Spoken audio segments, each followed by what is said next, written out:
while folks ride hoverboards and wedding gear. Hey, what in the Walmart rapture is this mess?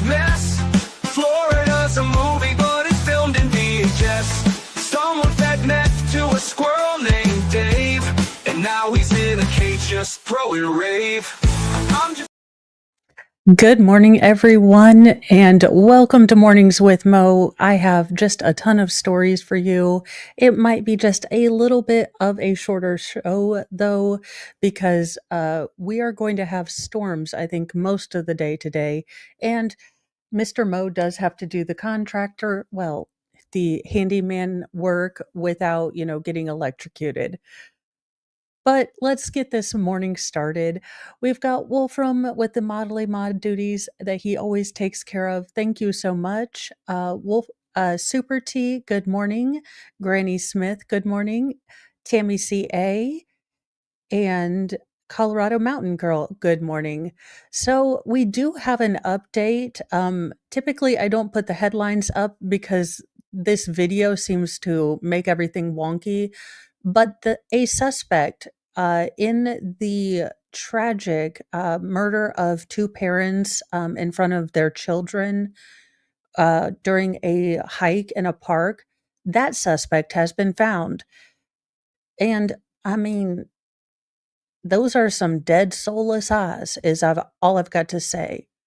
A suspect has been arrested for the heartless double murder of two parents who were slain protecting their young daughters on a hiking trail in Arkansas's Devil Den State Park Saturday, ending a frantic 5-day manhunt. James Andrew McGann, 28, was arrested on Wednesday in Springsdale, Arkansas, and charged with 2 counts of capital murder, according to a release from the Arkansas State Police. Now, Clinton David Brink, 34, and his wife, 43, and his wife, Kristen Amanda Brink, 41, were hiking with their 2 daughters, aged 7 and 9, through the park Saturday when a man alleged to be McGann attacked them on the trail around 2:30 p.m. So in brazen broad daylight in a public park area, this man attacked this family. The children were able to escape unharmed and reported that their parents were being stabbed along the trail at the tourist destination famous for its caves and rock formations. Clinton and Kristen died heroes protecting their children, and they deserve justice, the Brink family told ABC News in a statement. The hero parents' bodies were found at the popular hiking trail hours after the attack, setting off a desperate search for the killer.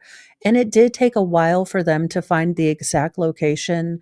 There are kind of loss of GPS and cell signals in that area, along with it just being a heavily wooded area. They did have a bit of a hard time figuring out where exactly the family was.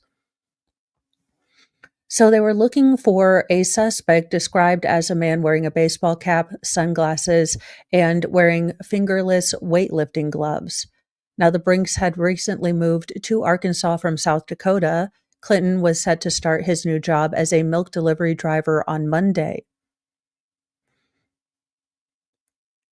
And it looks like these were photos taken fairly soon or close to the incident or during another hiking trip in the same kind of area.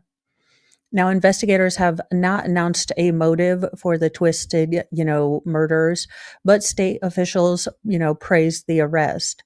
No news can heal the enormous harm done to the Brink family in last week's crime, but this announcement is a comfort and a reassurance for our state, Governor Sarah Huckabee Sanders said in a release.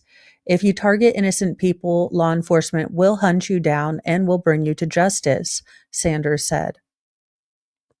Now, local law enforcement called McGann a monster and praised investigators for the hasty apprehension. Because of their hard work and investigative skills, we are able to take a monster off the street and bring relief to those 2 precious girls and the rest of our citizens.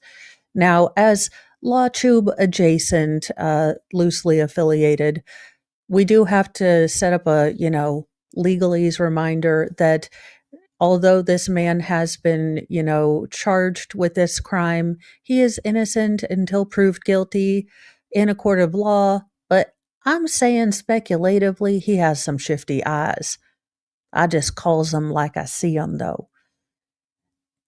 So I hope that they are, working harder to build their case. And as we know, you don't ever have to find a motive. The state never has to find or prove a motive in any criminal case. So if we never find out the why, because sometimes evil just doesn't need a reason, at least we will have gotten a monster off the street. In a miracle, but also a heartbreaking story, we have a 7-month-old baby who was spared being part of a quadruple homicide, but still lost her entire family. A 7-month-old baby girl was found in a stranger's front yard after being quote unquote spared by the lunatic that took the life of the infant's parents, grandmother, and teen uncle this week, according to Tennessee officials. Now, the poor orphaned tot was found alone and uninjured at a home of a random individual in Tigard, Tennessee on Tuesday around 3:10 p.m. After being dropped off in the front yard by an unknown van, the Bellingham Herald reported, citing the Dyer County Sheriff. Now, about 5 hours later, investigators unfortunately made a grisly discovery about 40 miles away while attempting to locate this baby's guardians. Parents, Matthew Wilson, 21, and Adriana Williams, 20, along with maternal grandmother Courtney Rose, 38, and uncle Braden Williams, 15, were all found dead on the side of Carrington Road in Timptonville. Now, there have been no further details regarding the case or the circumstances of how they passed, but the scene was described as more than your typical homicide by Dyer County District Attorney Daniel Goodman. We're just thankful that the baby was spared, and we're grateful for that, a family friend, Amy Anderson, told the outlet. They were really good people. Adriana was a sweet person, and she loved being a mom, Anderson told the outlet. Wilson was a wonderful dad. He loved that baby. And Courtney, she loved the kids. It's tragic. It's tearing everyone apart. Everybody don't know what to think. There have been rumors here and there. I just wish everyone would slow down on the rumors. Now, the Tennessee Bureau of Investigations did announce a homicide investigation into the 4 mysterious deaths on Wednesday and are in search of a suspect or suspects. At this point, this is a fairly new investigation. They're not going to be releasing a whole lot. There's always a concern when there are suspects or suspects out and we haven't caught them yet. So anyone who knows anything, please report it. TBI Public Information Officer Kim Wheeler Elder said in a news conference. TBI has called in the Federal Bureau of Investigation to conduct a homicide investigation as well. So at least they're bringing in more resources, but I foresee us finding out a lot more. And I am very glad that this little girl was saved, but she has got a whole bunch of trauma and, stories about people that, she's never met that are her family now. So it's going to be a lot of healing for that family, and I hope that they can find some answers. In a bit of a switch, there's no really good segue for this, but in an article that I thought would be nice to cover after I was able to, share a bit of the procession and the funeral procession with you guys, how Sharon Osbourne and her children each paid tribute to Ozzy at the funeral procession. And goodness, I don't know if you guys do, but I'm going to keep Sharon in my heart because she is broken. I mean, I imagine you would be, but goodness, I haven't seen someone that broken in a long time. The Osbournes put on a united front as they honored Ozzy Osbourne at his funeral procession in his UK hometown on Wednesday. Sharon Osbourne and her kids, Jack, Kelly, and Amy, and her stepson, Louis, all broke down in tears as they said goodbye to the heavy metal icon alongside thousands of fans on the streets of Birmingham, England. Each member of the family, subtly included a touching reference to Ozzy. Sharon, 72, wore Ozzy's wedding ring on a chain around her neck. The former America's Got Talent judge, who was married to Ozzy for 43 years before his death at age 76, had to be consoled and almost held up by her children as she laid purple flowers down at the memorial during the funeral procession.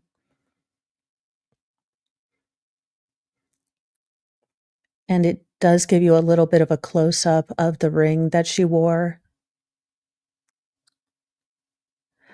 Jack honored his dad with a small silver cross pin that he wore at the end of his tie. The pin referenced Ozzy's silver cross pendant that were part of the iconic look. Now, Kelly, aged 40, wore a pair of wire-rimmed glasses, another one of Ozzy's signature styles. Amy, 41 for her part, wore a bat brooch on her black blazer. The Black Sabbath frontman infamously bit the head off of a real bat in 1982, thinking it was a toy during a concert. As you do, once in a while. Louis, who is Ozzy's son from his marriage to ex-wife Thelma Riley, celebrated the rocker's legacy by wearing a purple tie with skull and crossbones symbols, and black and purple are the colors that most associate with Ozzy's band. So I'm glad that they were all able to find some way to honor, husband, father in their own special way. But I thought that was a good thing to, share.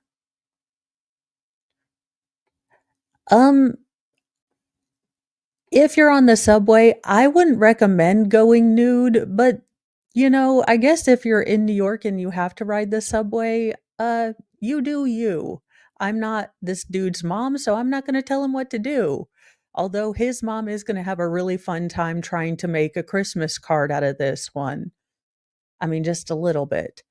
Well, this strap hanger let it all hang out. A fully nude man was caught on camera riding the 6 train, scaring morning commuters as he exposed himself.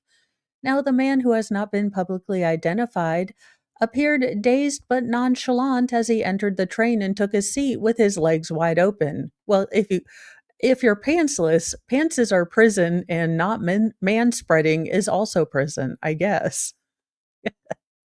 No one's going to sit next to you if you're nude. There you go. He's just an extreme introvert, y'all. He just doesn't want to be bothered. It's unclear exactly when this incident took place, but the viral video of the flashing claimed it occurred early Tuesday on 120th Street Station in Harlem. The NYPD said it has yet to receive a report about the incident. Now, the sight of a naked man came to the horror and bewilderment of commuters, even if we're not quite sure when this happened, on the train, who had to contend with not only hot temperatures and widespread power outages all along New York City subway lines, but also apparently a nude guy.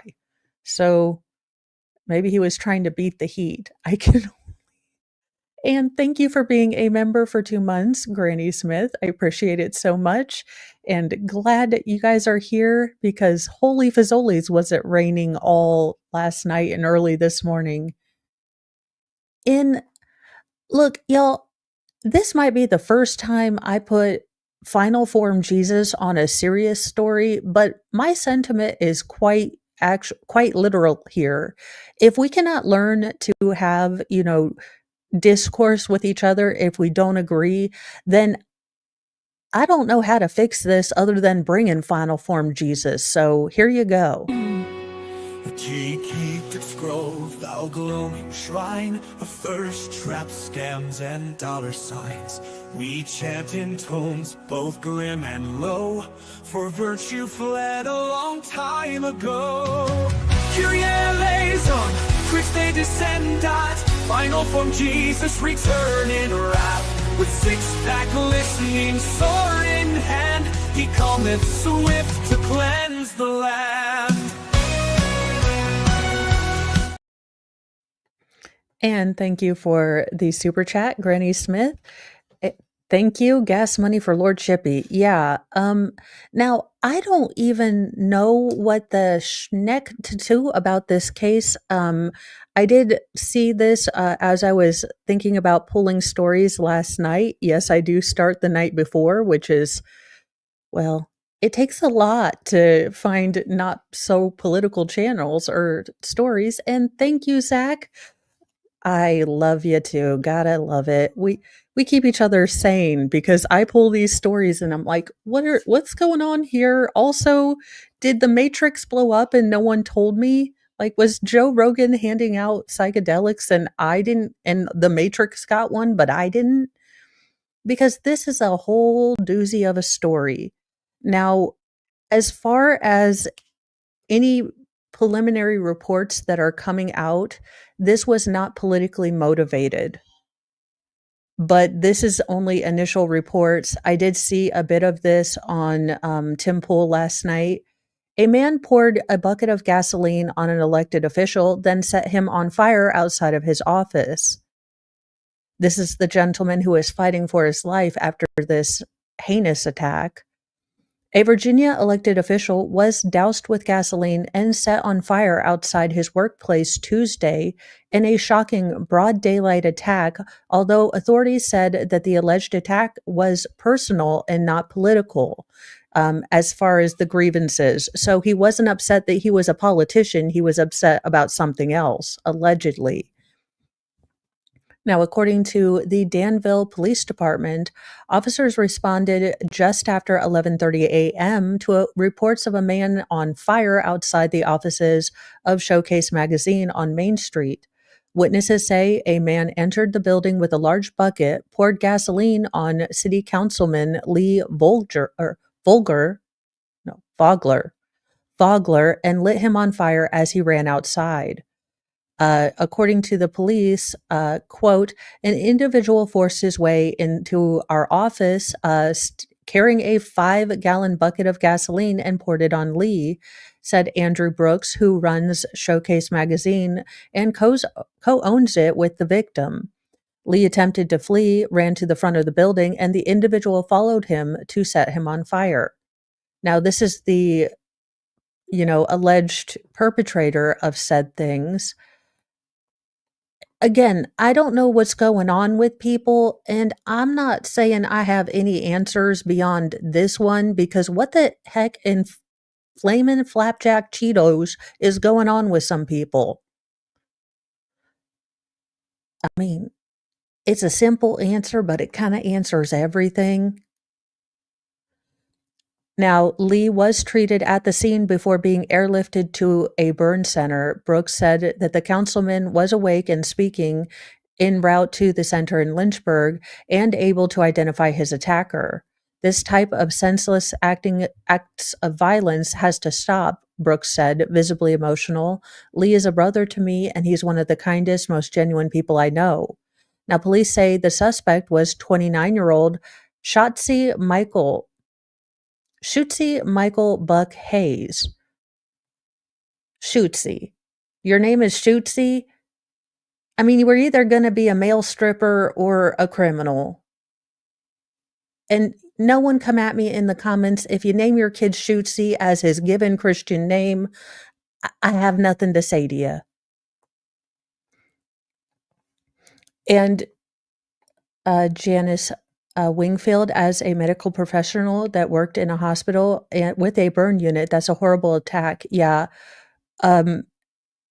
Burns are incredibly dangerous. You lose your ability, your covering to your body to protect against bacterial infections. So while his victim right now, and he's only charged with attempted murder, it only takes one random infection or one, not so great level of healing to where this man could possibly still take this victim's life. I mean, total body burns are nothing to play with. So anyway, Shootsy, now he fled in a vehicle but was arrested nearby shortly after the attack. He does remain in custody, and officials confirmed that, both these two, the victim and the attacker, knew each other and that the incident had stemmed from a personal matter. This was not a random act, nor was it politically motivated, the department wrote in a statement. Now, Lee has served on the Danville City Council for over 12 years and is currently in his fourth term. Outside of the government work that he does, he works in media and marketing as a partner at Andrew Brooks Media Group. So, definitely just a lot of things that are interesting about this one. I foresee that we're going to have a lot more coming out with this one. And I do wonder what it is that's going to come out about the personal stuff, but that might be something that is held back for the trial. And as with all of these stories that I do kind of do the serious stories in the front, you know, I hope that everyone involved with these cases can find some measure of healing, answers, and justice. I never bring you these stories because I want to make a big story about someone else's pain, but sometimes this information does need to get out there. And if someone sees newsy news and happens to remember something, then hopefully something good can come out of having to share these horrible stories sometimes. Well, it's good news, and I love Keanu Reeves, so I'm glad he found his watches. There just is no segue from those stories to we found Keanu Reeves' watches. There's just not. I've tried. Keanu Reeves' stolen watches, valued at $125,000, were recovered in Santiago.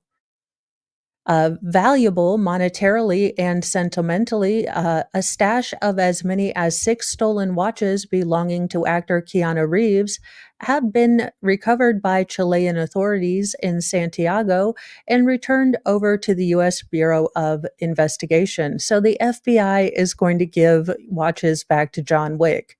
Now, if we could just find the bastards that hurt his puppies, and all puppies, really, all be good. The world will be as one again. Now, Reeves reportedly has identified all of the watches that were found as his. Now, the watches include a $9,000 Rolex, and they were stolen from his Hollywood Hills home in December 2023. Now, the burglars disabled the home's alarm system before climbing in through a window and were thought to be responsible for a string of high-profile thefts in the area and more than one at Reeves' home. Now, according to Chilean police, the watches were among a stash of stolen loot that was discovered recently in a series of raids on a Santiago crime ring. The FBI assisted in the operation, and a 21-year-old man has been arrested in Chile for the theft. Now, the $125,000 value of the watches was confirmed by the robbery squad in Chile. Now, at the time of the theft, Reeves said he particularly lamented the theft of a Rolex Submariner that was one of 5 engraved with JW4. The other 4 were gifted to his stuntmen on John Wick Chapter 4. There's 4 John Wicks now? To be fair, I don't keep up with movies. But that's news to me. See, we learn something new every day. I didn't even know that there was more than 2 John Wicks. I learned something new. So I'm glad he got his watches back because everyone needs the heroes to win once. And I've got movies to watch today, apparently, because Hagatha did not like her beauty rest being stolen by storms. Like I'm Mother Nature and I can control the weather. She is not a happy camper right now. She's like, this is what happens when it rains. You got mornings with Mo, and then I am going to be a pain in the butt. And I'm like, well, thanks for negotiating. Speaking of someone who does not negotiate, though, it's Lord Chippy. Now, we only got one story for Lord Chippy. The rest will go to Snake Island today because this one deserves to go to Lord Chippy. So, without further ado, and no negotiation. They're asking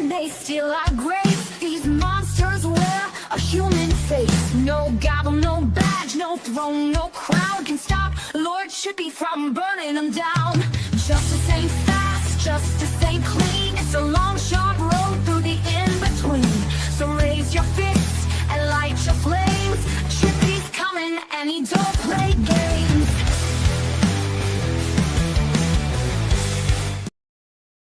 Now, I don't know that I have much to say to these. Well, proof that artists actually did paint real people, not in abstract style. They were just painting what they were seeing. Anywho, these two genetic rejects, it was like he was asking for it. This gem of a woman, this absolute, would be better served as fertilizer, allegedly, for trees, creating oxygen for children. Woman, allegedly in Minecraft, robbed and beat her husband's octogenarian great-great-grandfather to death so she could run off with a boyfriend. As you do. I'm just like, not even Florida explains this woman, even though it's Florida. A Florida woman is facing life in prison after a jury convicted her of taking the life and robbing her husband's 88-year-old great-grandfather so she could run away with her boyfriend to Michigan. I have no words. Brittany Andreas, 29, was found guilty of second degree? Second? Florida, come on now.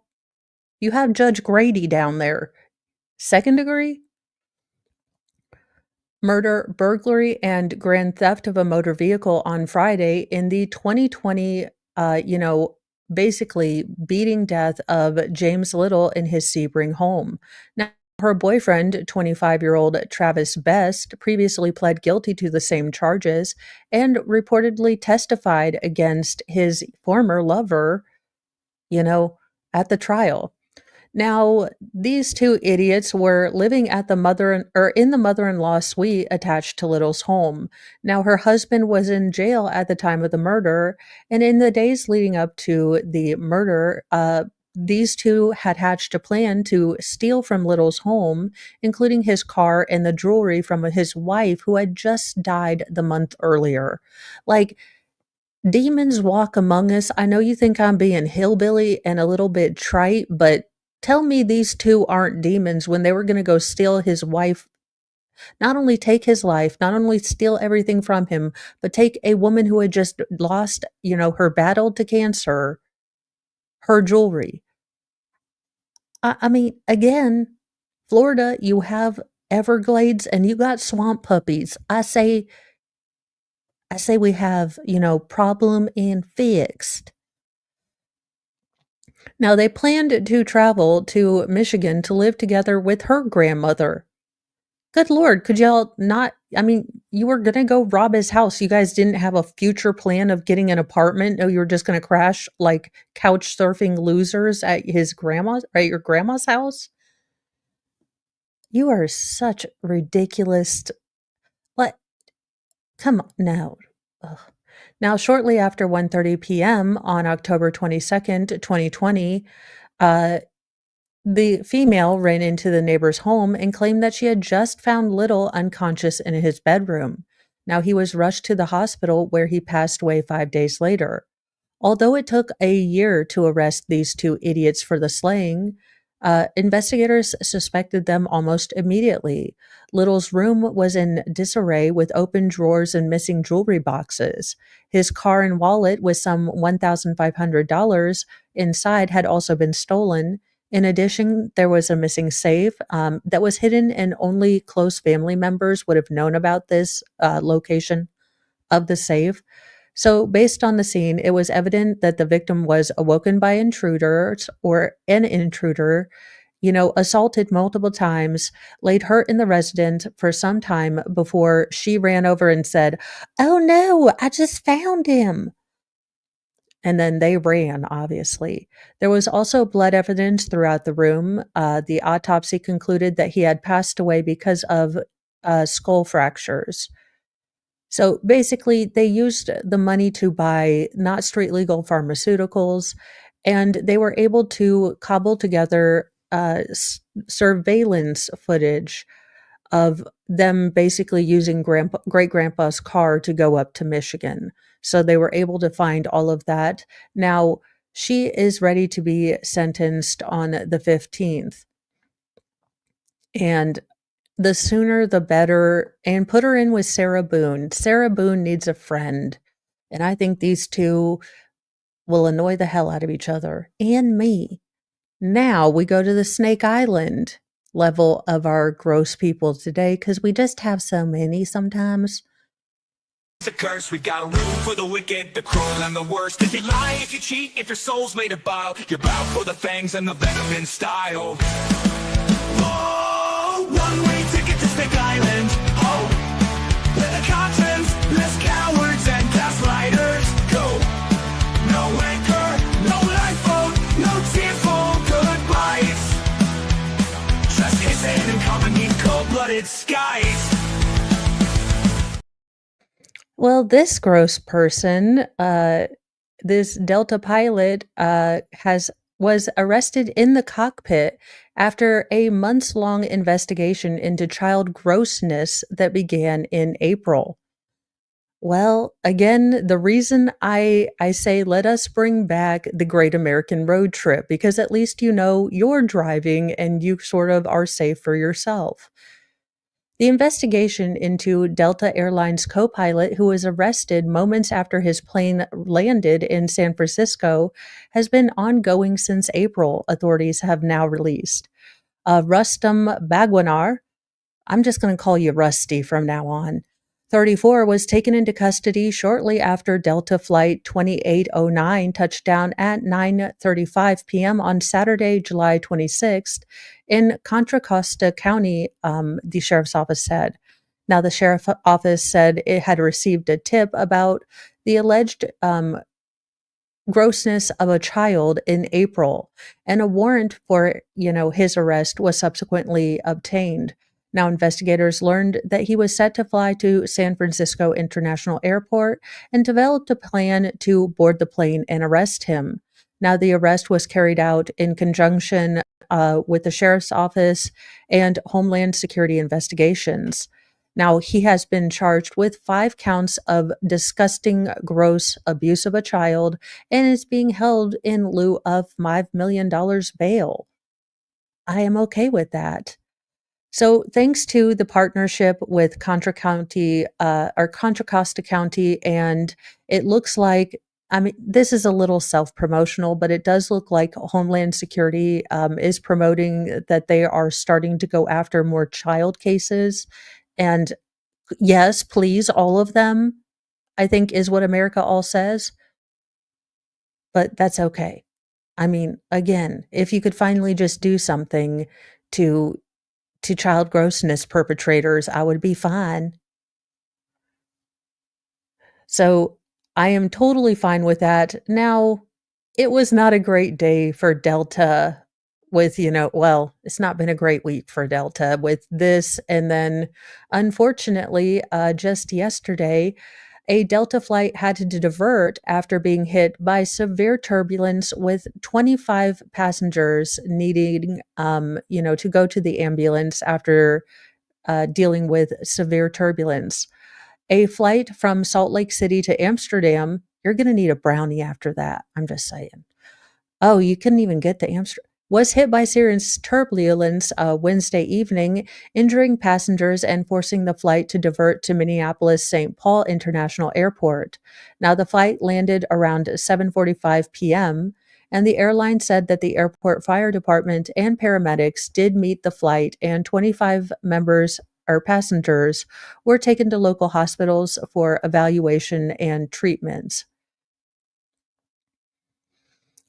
Serious injuries from in-flight turbulence are rare, but scientists are, making sure that with, fluctuating weather patterns, turbulence in the air might become a more, prevalent thing. As of right now, we don't know what caused the turbulence, but I do hope that everyone that, got bumps and bruises or any injuries on this turbulence ride are okay and were able to make it to their destinations if they were okay with ever flying again, which I probably wouldn't be. So if they wanted to just rent a car and get that, that would be fine. Now, in forget like, Rambo or, Arnold in The Predator, this woman is a badass. A woman used bear spray to fend off two grizzly bears, including one that was attacking her husband. So, hells yes, this woman is a badass, and I'm going to need her to go hiking with me if ever I decide to go hiking in Canada. A man was left with significant injuries in Canada this weekend after being attacked by a grizzly bear, but is, owing his survival or, you know, they're crediting his survival with the wife coming to his rescue. On Saturday, July 26th at around 4:30 p.m. local time, a couple was riding e-bikes around the okay, I'm going to probably mispronounce it, Kootenay River in West Creston, possibly. When she heard her husband scream, and then she turned around and spotted a grizzly bear running after her. The Conservation Officer Service of British Columbia, Canada, announced on Facebook. Now, the woman, according to authorities, used bear spray on the first grizzly and soon spotted a second bear attacking her husband. She again used the bear spray and both bears ran off, the COS revealed. Now, emergency services were called and the man was transported to the hospital in Cranebrook, where he underwent surgery. Authorities swept the vicinity, finding no bears before closing off three major trails and installing signs and setting up traps. The CO again, attended the area this morning, locating the attack site and searching the surrounding area. But again, no bears were seen. The trails do remain closed at this time. The CSO would like to thank their emergency responder partners for their assistance. Now, according to WildSafe British Columbia is home to nearly 15,000 bears, which make up, about a quarter of the North American bear population. Now, they receive about 400 to 500 calls per year about grizzly bears, either in safe proximity or, close proximity to people or things like that. But their most active time is typically between April to November. Now, this bear attack comes the same day after a man was injured in a cougar attack near the town of Smithers. Now, CSO similarly confirmed on Facebook that the cougar approached the man in the area of Lake Catherine around 11 a.m. and swiped at his upper body. Now, the man claimed that he punched the cougar in the face when recalling the interaction to the authorities, adding that it disengaged at that time. Now, the victim did receive, again, at least for the cougar, non-life threatening injuries that did not require any medical treatment in a hospital. Okay, he still got swiped at by a wild animal. I think you want to put some bacitracin on it. I mean, far be it from me to tell people who are more outdoorsy than my inside cat behind how to deal with wild aminal attacks. I mean, the closest I get to a wild aminal attack is Dingus swiping my food and just taking. Dingus knows not to hurt me because he doesn't want to hurt me because as much as he's a jerk, he's still a good boy, but he will take that food in his mouth and he will run faster than I can hobble after him. That being said, I'll be staying my behind inside like normal. In a cute story, because doggone it, to wrap up, because today does have to be a bit of a shorter stream, there is a super cute story. Now, we won't be able to hear the TikTok once it comes up, but you will be able to read it. And y'all, I almost cried like happy tears, and I didn't think I had emotions, but there you go. A poodle puppy's meeting with an elderly man transformed into a magical friendship. And I love magical puppy old people friendships. Like, I'm a sucker for Up, even if the first 5 minutes about, you know, tears your heart out and stomps on it and then sprinkles salt over the wound. But Doug and,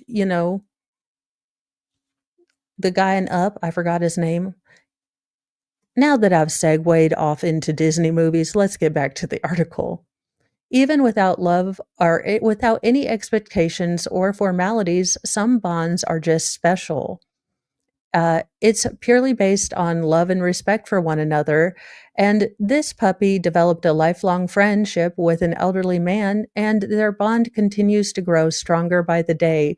A dog mom, captured the undying friendship between her poodle and the man before uploading the video to social media, making all of us cry, and getting over 160,000 likes as of now. So here's the video.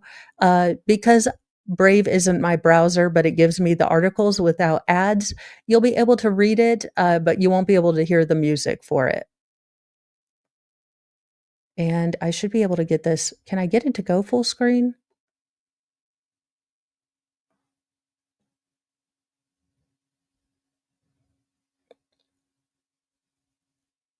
Oh, he loves him.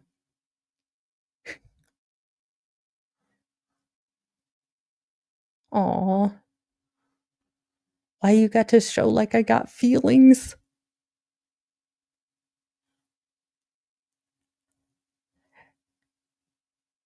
Oh, and that is actually a really nice walker. And they got him a fancy new thing so he can go visit his friend. Look, we need stories like this every day, all day, because I have to report on the not so nice stories most of the time.